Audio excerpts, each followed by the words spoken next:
యాదాద్రి ఆలయానికి రికార్డు స్థాయిలో హుండీ ఆదాయం చేకూరింది. గతంలో ఎన్నడూ లేనంతగా హుండీ ఆదాయం వచ్చింది. 28 రోజుల హుండీ ఆదాయం లెక్కించగా 3,15,05,035 రూపాయలు వచ్చినట్లు ఆలయ అధికారులు వెల్లడించారు. డబ్బుతో పాటు 100 గ్రాముల బంగారం, 4 కిలోల 250 గ్రాముల వెండి సైతం హుండీలో భక్తులు వేసినట్లు తెలిపారు.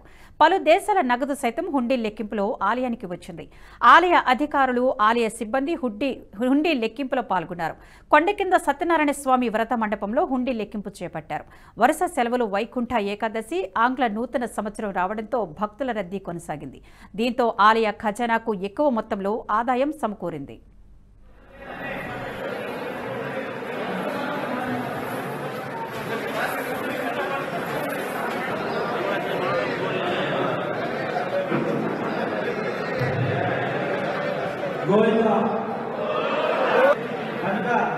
ఈసారి కౌంటింగ్ ఎక్కువ ఉండే అవకాశం ఉన్నది కాబట్టి సేవకులందరూ తొందరగా ఈ వీడియో మీకు నచ్చినట్టయితే లైక్ చేయండి, 10 మందికి షేర్ చేయండి. అలాగే కామెంట్ల రూపంలో మీ అభిప్రాయాలను మాతో పంచుకోండి. Nationalist hub group of channels ను సబ్స్క్రైబ్ చేసుకుని తెలుగునాట జాతీయవాద జర్నలిజాన్ని ప్రోత్సహించండి. ఈ వీడియో కింద ఉన్న బెల్ ఐకాన్ పై క్లిక్ చేయడం మర్చిపోవద్దు.